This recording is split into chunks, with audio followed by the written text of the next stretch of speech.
Shalom, selamat pagi. Kembali kita bersama dalam Renungan Harian Toraja tanggal 20 Agustus 2026.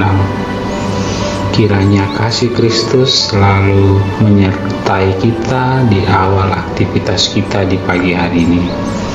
Sebelum kita mendengarkan firman Tuhan, kita berdoa memohon pertolongan Tuhan.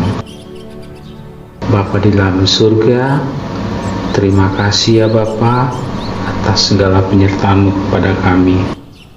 Kami percaya ya Bapa atas segala berkat yang kami terima itu adalah daripada-Mu asalnya. Engkau sertai kami dalam segala aktivitas kami yang akan kami kerjakan. Engkau selalu sertai kami dalam pengharapan kami, dalam pergumulan kami ya Bapa. Inilah doa kami yang kami alaskan melalui anak-Mu Yesus Kristus, Tuhan dan Juru Selamat kami. Amin.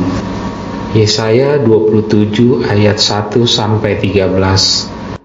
Israel diselamatkan.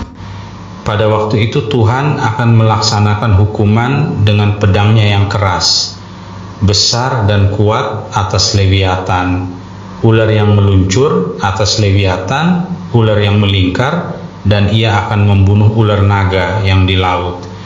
Pada waktu itu akan dikatakan, bernyanyilah tentang kebun anggur yang elok. Aku, Tuhan, penjaganya.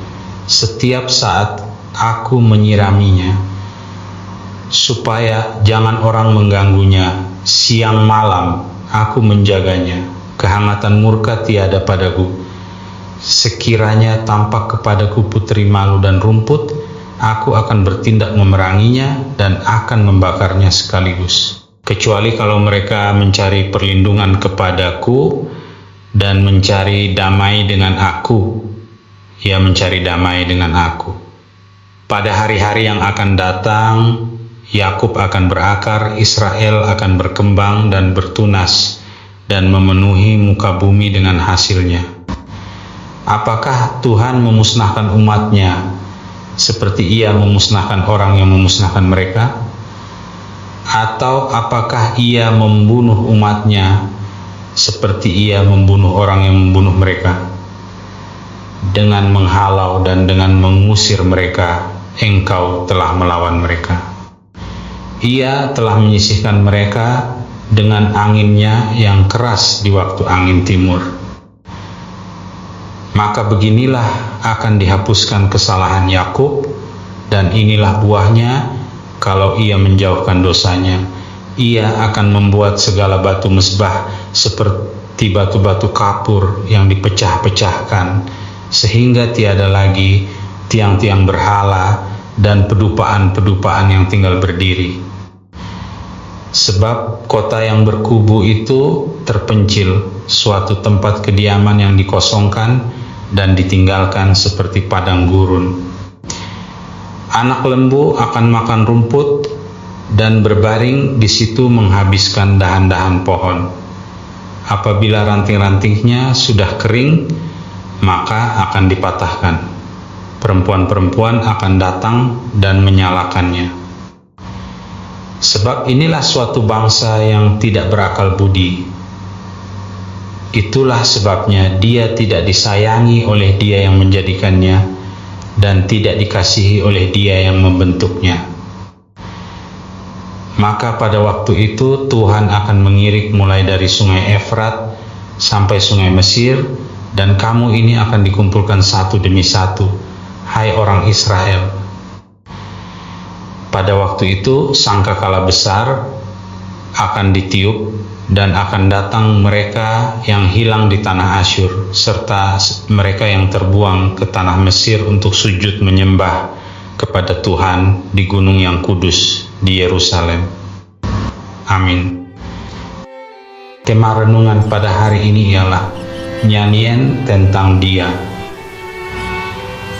Nyanyian merupakan sesuatu yang dapat memberi ampak bagi manusia, baik itu untuk yang mendengarkan atau yang menyanyikan.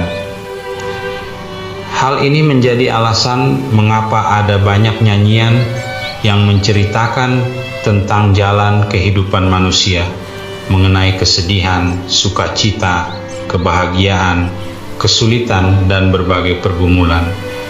Yesaya 27 mengisahkan bangsa Israel dengan pergumulan, ketakutan, dan kesedihan ketika mereka ada dalam pembuangan. Ancaman Asyur dan Babel serta gejolak politik dan kehidupan sosial yang menindas mereka. Keadaan menakutkan itu digambarkan seperti Leviathan, musuh yang mengintai mereka seperti naga atau ular yang melingkar dan meluncur dengan cepat. Leviathan adalah lambang kekacauan yang berlawanan dengan kedamaian dan harmoni. Dalam keadaan tersebut, Yesaya tampil dengan pesan Allah yang berjanji akan mengalahkan musuh yang digambarkan seperti naga yang menghancurkan dan mematikan. Allah berjanji memulihkan bangsa Israel seperti kebun anggur, dan Allah sebagai penjaga kebun anggur tersebut. Dia yang merawat, memelihara, dan memanen hasilnya. Demikianlah janji pemulihan Allah. Janji ini bukan hanya kepada bangsa Israel, tetapi juga kepada semua umat manusia yang telah digenapi dalam Yesus Kristus. Melalui Yesus Kristus Sang pokok anggur yang benar, Allah memulihkan, merawat dengan kasih dan disiplin. Kata menyanyikan dalam pembacaan hari ini menunjukkan respons sukacita dan perayaan atas pemulihan dan kasih karunia Allah. Karena itu, sebagai orang-orang yang telah ditebus oleh Yesus Kristus, marilah kita senantiasa menyanyikan nyanyian tentang kebaikan Tuhan dalam sepanjang hidup kita. Amin. Mari kita berdoa. Ya Tuhan Allah Bapa kami bersyukur atas firman-Mu melalui Yesaya. Engkau mengingatkan kami bahwa Engkau berkuasa atas segala sesuatu, setia memelihara umat-Mu, dan memberikan keselamatan serta pengharapan. Ajarlah kami menjadikan hidup kami sebagai nyanyian tentang Dia, nyanyian iman di tengah pergumulan, nyanyian pengharapan dalam kesulitan, dan nyanyian syukur atas kasih serta penyertaan-Mu. Kami menyerahkan seluruh jemaat-Mu ke dalam tangan-Mu.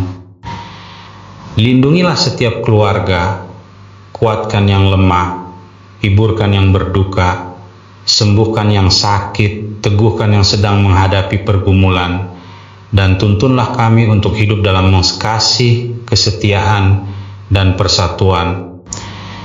Kiranya firman yang kami dengarkan hari ini tinggal dalam hati kami dan nyata dalam kehidupan kami, sehingga melalui perkataan dan perbuatan kami, nama-Mu senantiasa dimuliakan. Di dalam nama Tuhan Yesus Kristus kami berdoa. Amin. Demikianlah renungan harian Toraya pada hari ini. Tuhan Yesus memberkati.